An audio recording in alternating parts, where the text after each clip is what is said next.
Meus queridos irmãos, nós iremos falar sobre este importante tema, o poder do avivamento.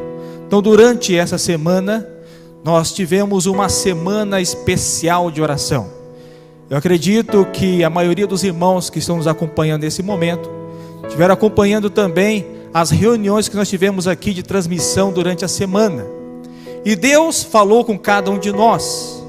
Percebemos que Deus está despertando o seu povo nesse momento de crise, esse momento que estamos passando, porque Deus, Ele quer nos preparar para os eventos finais da história deste mundo. Deus, Ele quer operar entre o seu povo um grande avivamento espiritual. É uma urgente necessidade de cada um de nós. É uma necessidade que eu tenho. E é uma necessidade que eu acredito que você também está tendo nesse momento. Nós precisamos passar muitas vezes por algumas tempestades, algumas provas na nossa vida, porque Deus, Ele quer nos sacudir, despertar do sono espiritual. Eu irei ler um texto da palavra de Deus, aqui em Apocalipse, no capítulo 3, no versículo 14, até o verso 17. Esse texto é um texto profético. Eu gostaria que você acompanhasse aí. Diz aqui: ao anjo da igreja em Laodiceia, escreve: essas coisas diz o Amém, a testemunha fiel e verdadeira, o princípio da criação de Deus. Conheço as tuas obras, que nem és frio e nem quente. Quem dera fosses frio ou quente. Assim, porque és morno e nem és quente nem frio, estou a ponto de vomitar-te da minha boca. Pois dizes: estou rico e abastado, e não preciso de coisa alguma. Nós estamos vivendo nesse período profético. Apocalipse, no capítulo 2 e o capítulo 3, apresenta aqui a expansão cristã até os nossos dias. São 7 períodos que a igreja passaria, e cada período teria uma característica diferente. E a característica do nosso período é uma característica de um período de mornidão. Eu quero passar nesse momento um vídeo. Então você vai assistir um vídeo bem curto. Esse vídeo vem revelando por que o período que estamos vivendo hoje é um período propício à mornidão. Então preste atenção nesse vídeo. É comum, quando falamos em fim dos tempos, vir logo à mente terremotos, guerras, fome. Porém, quase passa despercebido um sinal. O próprio Senhor Jesus alertou que haveria na sua volta, o mesmo que aconteceu no dilúvio. E como foi nos dias de Noé, assim será também a vinda do Filho do Homem. Porquanto, assim como nos dias anteriores ao dilúvio, comiam, bebiam, casavam e davam-se em casamento, até o dia em que Noé entrou na arca, e não perceberam, até que veio o dilúvio e os levou a todos. Assim será também a vinda do Filho do Homem. Na época de Noé, as pessoas estavam tão distraídas que só se deram conta quando as águas do dilúvio os afogaram.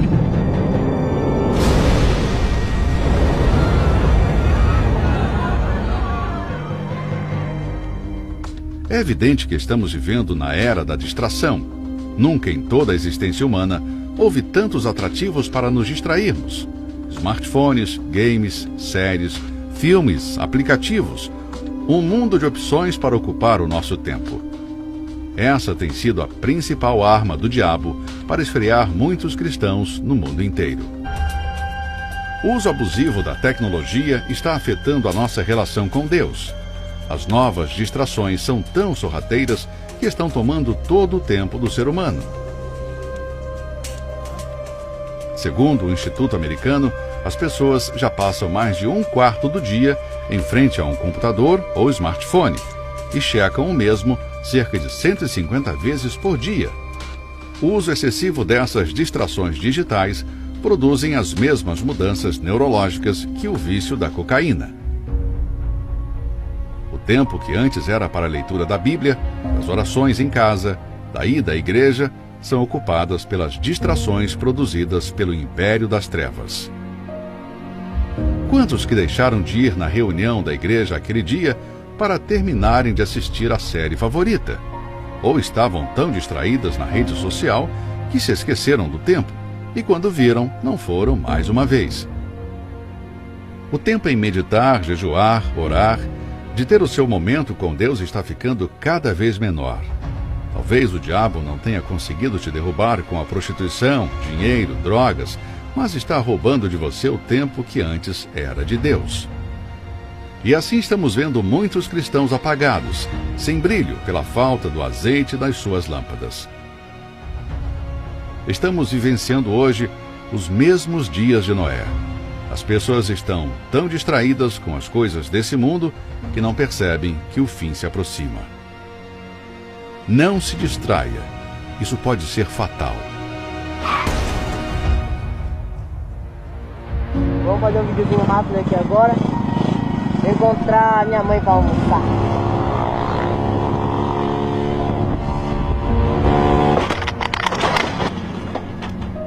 E já está próximo o fim de todas as coisas. Portanto, sede sóbrios e vigiai em oração.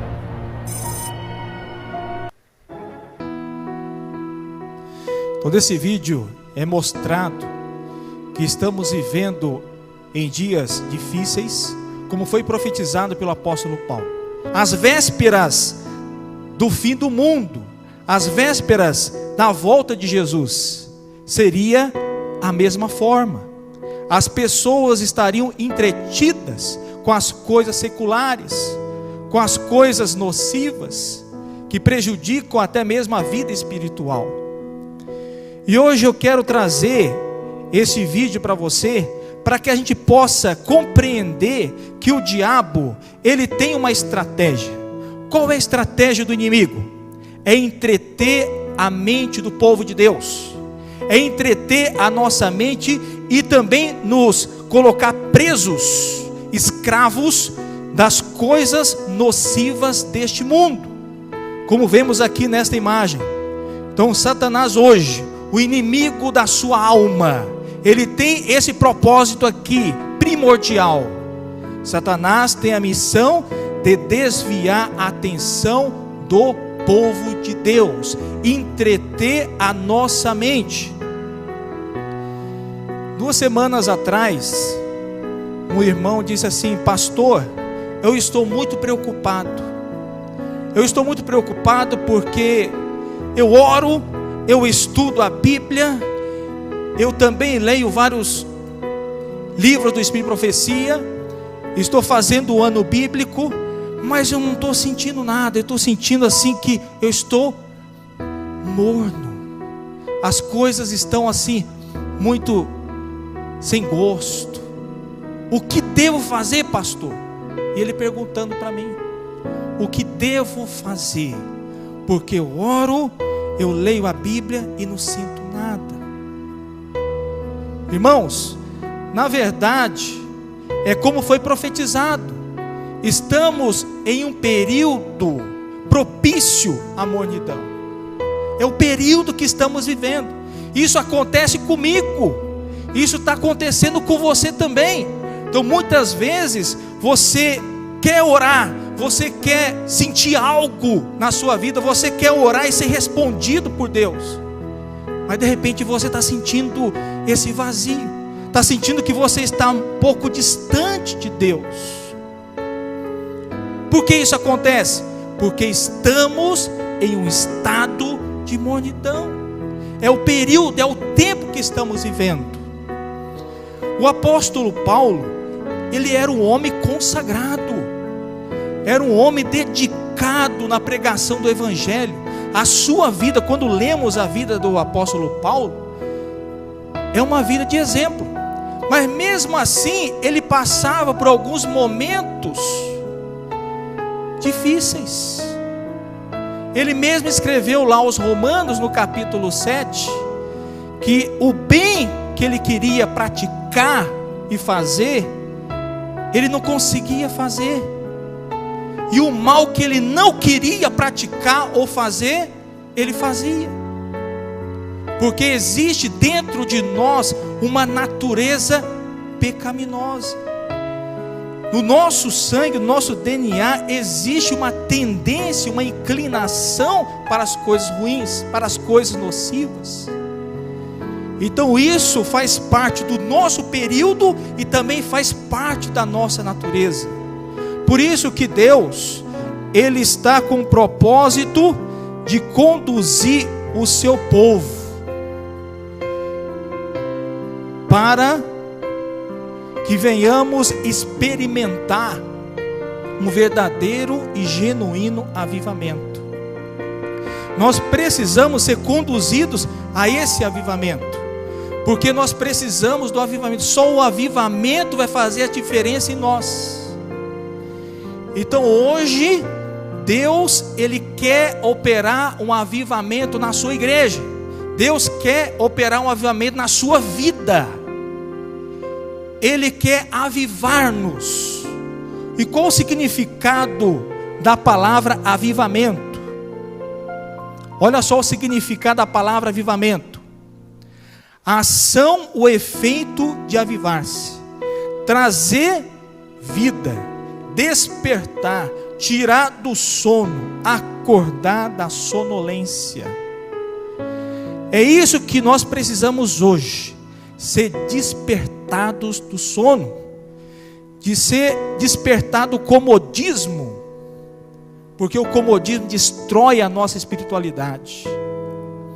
Mas somente a operação do poder do Espírito Santo, somente o Espírito Santo pode despertar a igreja. Seremos despertados por Deus através do poder do derramamento do Espírito Santo.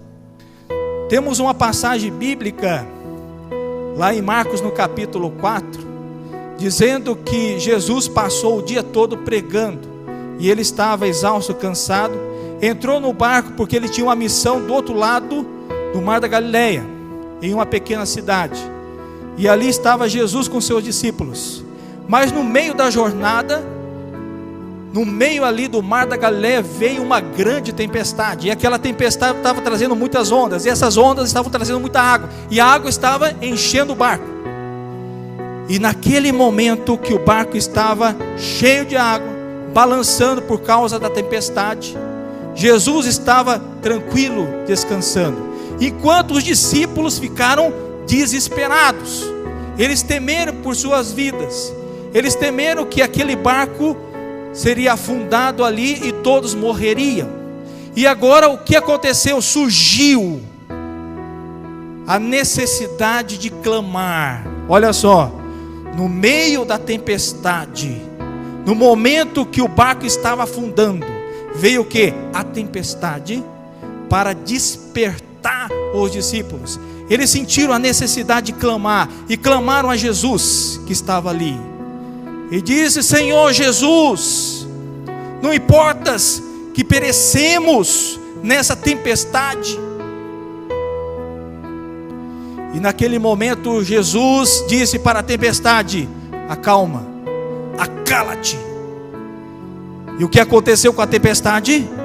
Ela cessou, porque ali estava o Senhor das tempestades. Muitas vezes a igreja, simbolizada ali pelo barco dos discípulos, tem que passar pela tempestade.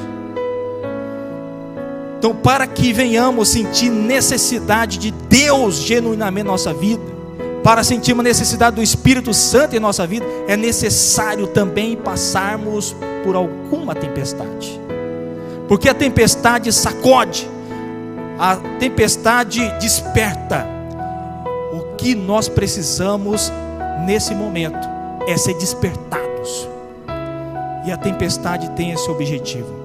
Por isso que na escatologia profética vem revelando que nos eventos finais a igreja passaria por uma situação de sacudidura.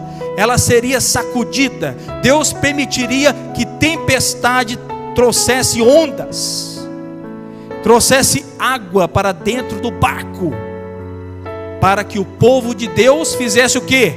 Clamasse, buscasse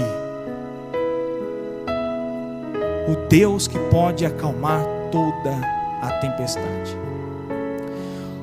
O avivamento vem quando a igreja dobra os joelhos em oração, humilha-se diante de Deus e acerta a vida com Deus. Jamais uma pessoa que está vivendo uma vida de abundância, um momento auge da sua vida, tudo que ele deseja, ele tem. Jamais essa pessoa vai sentir a necessidade de alguma coisa, porque tudo está indo bem, está sendo um mar de rosas, mil maravilhas. Mas quando você passa por uma prova, por uma tribulação, por uma tempestade, aí você sente a necessidade realmente de Deus na sua vida. Você olha para o seu coração, para a sua vida, para o seu estado, aí você percebe que você está nu, que você precisa de vestes. Aí você percebe também que falta o ouro, falta a fé na sua vida. Você percebe também que você é um cego, que você é um miserável. E quando você alcança esse estado, que você se sente miserável, que você se sente um pobre, um cego e um nu, é o momento que Deus vai trabalhar na sua vida. É a oportunidade de Deus. Certa vez, conversando com o salva-vidas, eu perguntei para ele: qual é o momento de salvar uma pessoa que está morrendo afogada?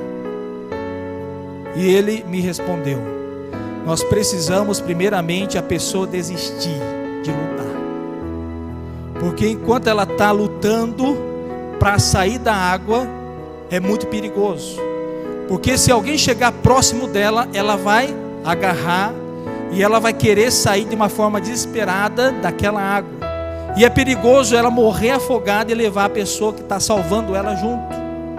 Então nós precisamos deixar a pessoa desistir. Quando ela perde toda a sua força, quando ela começa a afundar, é o momento do salva-vida entrar em ação. É o momento que nós resgatamos a pessoa. É o momento que ela desiste, que ela não tem mais energia, não tem mais força. Assim também é a operação de Deus na nossa vida, meu irmão.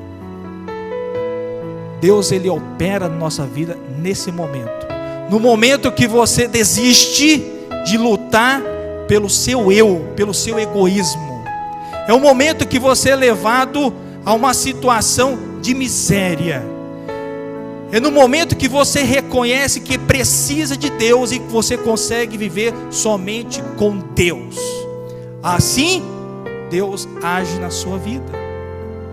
Ele é o salva-vida.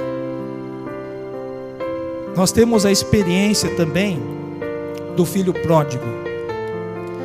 O filho pródigo, ele quis fazer uma experiência longe da casa do pai. Ele foi para uma terra bem distante. Ele queria estar mais distante possível da casa do pai. E ele teve um momento de alegria, porque ele começou a gastar os seus bens, todo o seu dinheiro que ele conseguiu com o pai. Era parte da herança.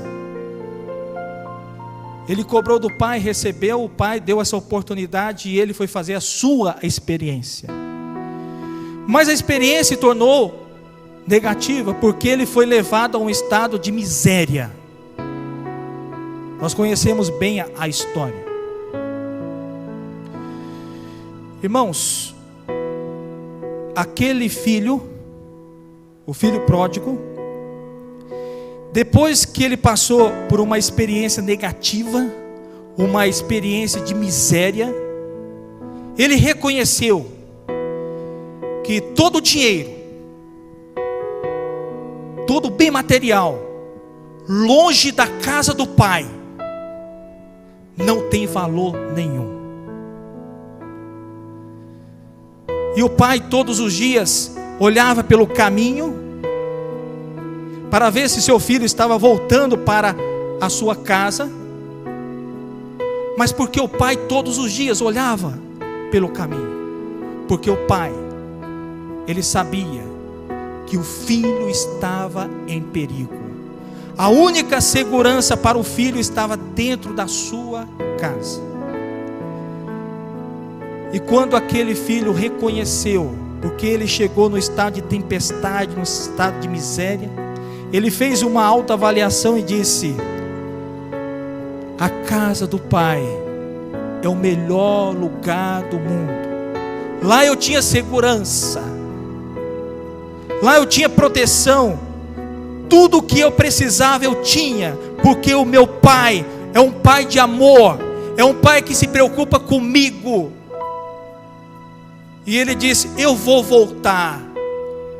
E ele conseguiu algumas pequenas forças e conseguiu voltar à casa do pai. E ali o pai o recebeu com maior amor e carinho, fez uma festa especial para receber o seu filho de volta. Mas o filho mais velho ficou invejoso, falou: pai, o senhor nunca fez uma festa para mim, e agora o meu irmão mais novo, ele saiu de casa, gastou tudo, e agora voltou na sarjeta, na miséria. E aquele pai olhou para aquele filho: filho, tudo que eu tenho é seu. Aquele filho mais velho, ele estava como servo, ele não se considerava um filho. Nós precisamos entender que somos filhos do Pai. É isso que precisamos entender. O Pai, Ele vai fazer de tudo para ter o seu coração, para ter você lá no seu reino, na sua casa. A única segurança que eu e você tem é estar na casa do Pai, é estar na presença do Pai, porque Ele é o nosso protetor, Ele é o nosso Salvador, Ele cura nossas enfermidades, Ele resolve nossos problemas, Ele nos protege do coronavírus, porque Ele é o nosso Pai, é o Pai Celestial que nos ama. Queridos irmãos, precisamos entender que Deus está nos conduzindo para um avivamento. Deus, o nosso Pai Celestial, Ele vai permitir que a sua igreja seja sacudida. Individualmente vamos ser levados a uma tempestade, mas para que venhamos reconhecer que o nosso Pai Celestial tem mercadorias especiais para suprir as nossas necessidades. Ele está nos oferecendo nesse momento o ouro provado no fogo. Ele está te oferecendo o colírio, o discernimento espiritual que precisamos constantemente. E Ele também nos oferece as vestes brancas, a justiça de Cristo, para que venhamos ser revestidos dessa justiça. Queridos, que venhamos aceitar esse convite, o convite do nosso Senhor Jesus. Ele disse: eis que estou à porta e bato. Mas aquele que abrir a porta do seu coração, eu entrarei e cearei com ele, e ele comigo.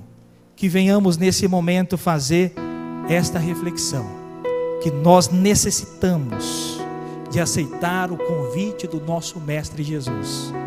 Ele está à porta do seu coração, e o melhor lugar do mundo é a casa do Pai.